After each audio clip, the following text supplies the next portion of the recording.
বাংলাদেশের পাহাড়গুলোর মধ্যে অন্যতম রোমাঞ্চকর পাহাড় হচ্ছে চন্দ্রনাথ পাহাড়, যেখানে দুর্গম পথ বেয়ে 1020 ফুট ওঠার হাতছানি দিয়ে পাহাড় আপনাকে ডাকছে, যদি কিনা আপনি ভ্রমণ পিপাসু হয়ে থাকেন।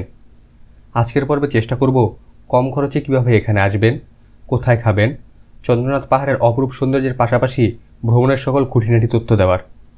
চলুন দেরি না করে শুরু করা যাক।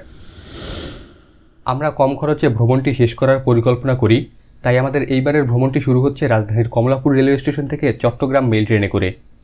ঢাকা থেকে সীতাকুণ্ড পর্যন্ত বর্তমানে টিকিট খরচ করবে জনপ্রতি 120 টাকা করে।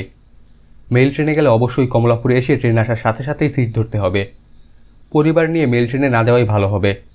সেক্ষেত্রে নন এসি বাসে করে ঢাকা থেকে বাস বেঁধে 600 থেকে 700 টাকার মধ্যে চলে আসতে পারবেন সীতাকুণ্ড বাজার, অথবা ট্রেনে করে ফেনী এসে সেখান থেকে জনপ্রতি 80 থেকে 100 টাকায় সীতাকুণ্ড বাজার চলে আসতে পারবেন।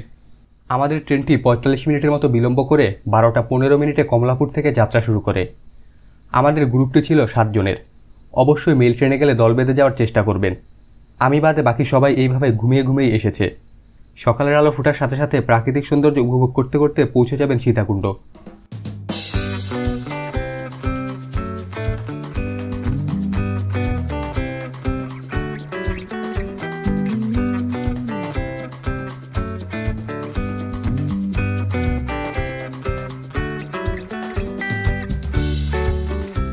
সব কিছু যদি ঠিকঠাক থাকে তাহলে সকাল 7টা থেকে 8টার মধ্যে আপনাকে সীতাকুণ্ড নামিয়ে দিবে।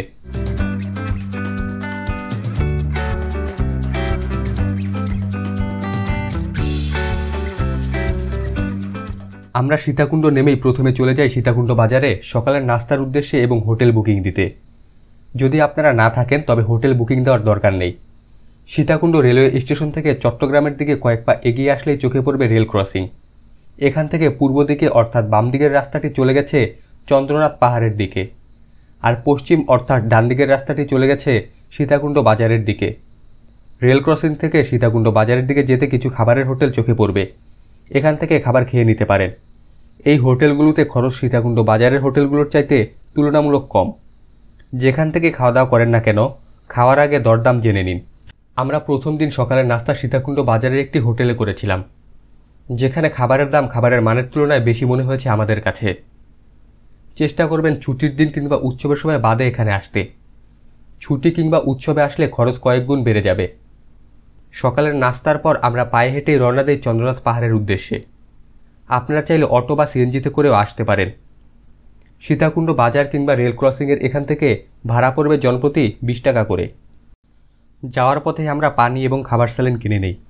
পাহাড়ে উঠতে এমনিতেই প্রচুর পানি পান করতে হয়, তার উপর তীব্র গরমের হিট অ্যালার্টের মধ্যে আমরা পাহাড়ে উঠব, তাই আগে থেকেই পানি নিয়ে নেওয়া। পাহাড়ের কাছাকাছি আসতেই বেশ কিছু লাঠির দোকান দেখতে পাবেন। এই লাঠিগুলো নির্দিষ্ট টাকার বিনিময়ে ভাড়া দেওয়া হয়ে থাকে। আমরা 30 টাকা দিয়ে লাঠি নিয়ে নেই, যেই লাঠিগুলো ফেরত দিলে আমাদের 15 টাকা করে ফেরত দেওয়া হবে, অর্থাৎ লাঠির ভাড়া পড়বে 15 টাকা করে। অবশ্যই লাঠি নিয়ে উঠবেন, এই লাঠি আপনাকে পাহাড়ে উঠতে ব্যাপক সহযোগিতা করবে।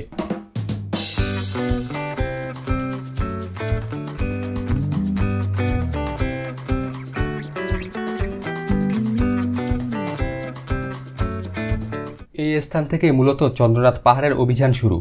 সীতাকুণ্ড বাজার থেকে চন্দ্রনাথ পাহাড়ের পাদদেশে হেঁটে আসতে আমাদের 25 থেকে 30 মিনিটের মতো সময় লেগেছে।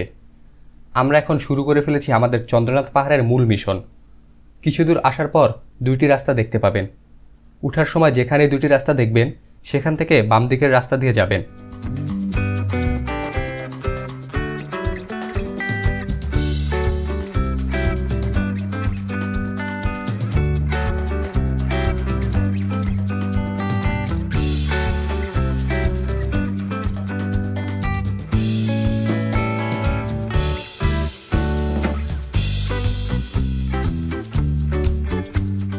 কিছুটা উপরে ওঠার পর থেকেই পাহাড়ের সৌন্দর্য চোখে পড়তে শুরু করবে।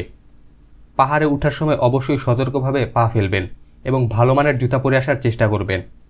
পাহাড়ে উঠতে উঠতে ক্লান্ত হয়ে গেলে খানিকটা পানি পান করে নিন, প্রয়োজনে বিশ্রাম নিয়ে নিন। চন্দ্রনাথ পাহাড়ে ওঠার সময় পাহাড়ের বেশ কিছু জায়গায় বিশ্রাম নেওয়ার ব্যবস্থা রয়েছে, আপনার প্রয়োজন অনুযায়ী বিশ্রাম নিয়ে নিন।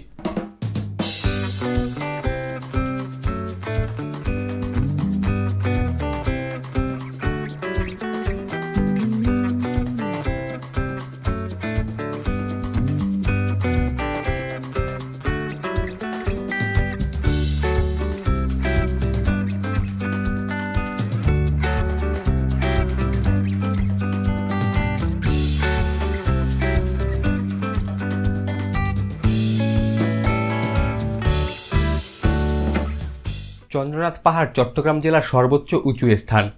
পাহাড়টি চট্টগ্রাম জেলার সীতাকুণ্ড উপজেলায় অবস্থিত। সীতাকুণ্ড বাজার থেকে মাত্র 4 কিলোমিটার দূরে অবস্থিত এই স্থানটি। ঢাকা থেকে চট্টগ্রাম ট্রেনে ভ্রমণ করলে সীতাকুণ্ড রেলওয়ে স্টেশনের কাছাকাছি আসলে ট্রেন থেকেই চোখে পড়বে চন্দ্রনাথ পাহাড়। চন্দ্রনাথ পাহাড়ের পুরো এলাকাটি বিভিন্ন ধরনের গাছ, বনফুল, গুল্মলতায় পরিপূর্ণ। পেয়ারা, সুপারি, আম, কাঁঠাল গাছ সহ বিভিন্ন ফলের গাছ দেখা যায় এই পাহাড়টিতে। কিছু সংখ্যক নৃতাত্ত্বিক জনগোষ্ঠীর মানুষের বসবাস রয়েছে এখানে। পাহাড়ের গভীরে জুম ক্ষেতের মাধ্যমে ফসল চাষাবাদ করা হয় এখানে। এছাড়াও বাণিজ্যিকভাবে ফুলের বাগান চাষ করা হয়।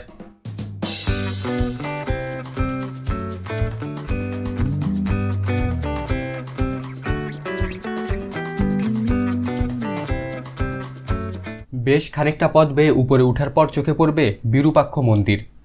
এই মন্দির থেকে 150 ফুট দূরে রয়েছে চন্দ্রনাথ মন্দির, যা চন্দ্রনাথ পাহাড়ের চূড়ায় অবস্থিত। শেষ 150 ফুট রাস্তা খাড়া পাহাড় হলেও উঠতে খুব বেশি কষ্ট হবে না, কেননা এই রাস্তাটুকুর বেশিরভাগ অংশই পাহাড়ি রাস্তা। সিঁড়ি বেয়ে ওঠার তুলনায় পাহাড়ি রাস্তা বেয়ে ওঠা আমার কাছে তুলনামূলক সহজ মনে হয়েছে। তবে বৃষ্টির দিন হলে চন্দ্রনাথ পাহাড়ে ওঠা বেশ কঠিন হয়ে যায়।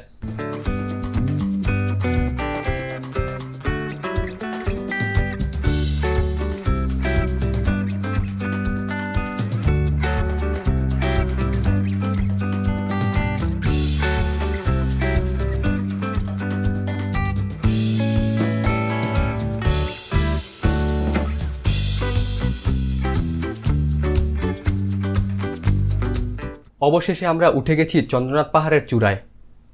চন্দ্রনাথ পাহাড়ের পাদদেশ থেকে চূড়ায় উঠতে আমাদের 1 ঘন্টা 10 মিনিটের মতো সময় লেগেছে। পাহাড়ের চূড়া থেকে প্রকৃতির অপরূপ দৃশ্য আপনার চোখ মাতাবে। পাহাড়ের চূড়ায় উঠে সবাই ছবি তোলায় ব্যস্ত হয়ে যায় মুহূর্তটাকে বন্দী করে রাখতে।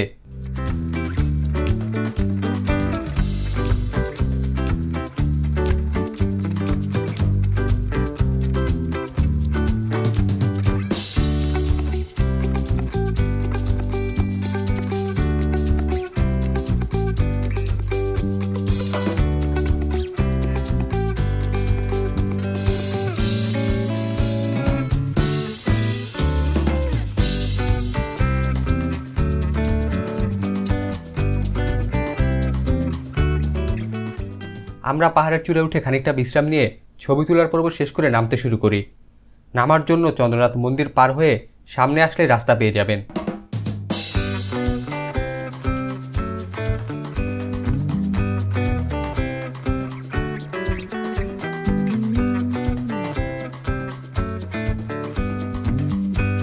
যারা খুব বেশি হাঁটতে পারেন না, তারা চাইলে ইকো পার্কের ভিতর দিয়ে সিএনজিতে করেও চলে আসতে পারেন চন্দ্রনাথ পাহাড়ের চূড়ার কাছাকাছি। আবার এখান থেকে সিএনজিতে করে ইকো পার্ক ভ্রমণ করেও যেতে পারেন। আমরা এখানে হালকা ফলমূল, লেবু পানি পান করে নেই, তারপর আবার নামতে শুরু করি।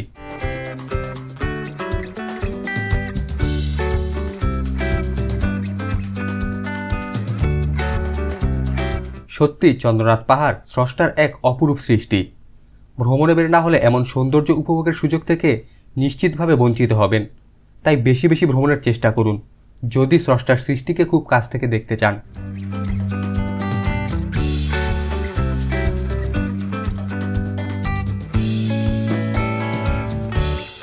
নিচে নামার সময় পাহাড়ের সৌন্দর্য আরও বেশি চোখে পড়বে। আপনারা যদি শুধুমাত্র চন্দ্রনাথ পাহাড় ঢাকা থেকে মেল ট্রেনে ঘুরে আসতে চান, তবে খাওয়া দাওয়া সহ জনপ্রতি 500 টাকার মধ্যেই ভ্রমণ সম্পন্ন করতে পারবেন।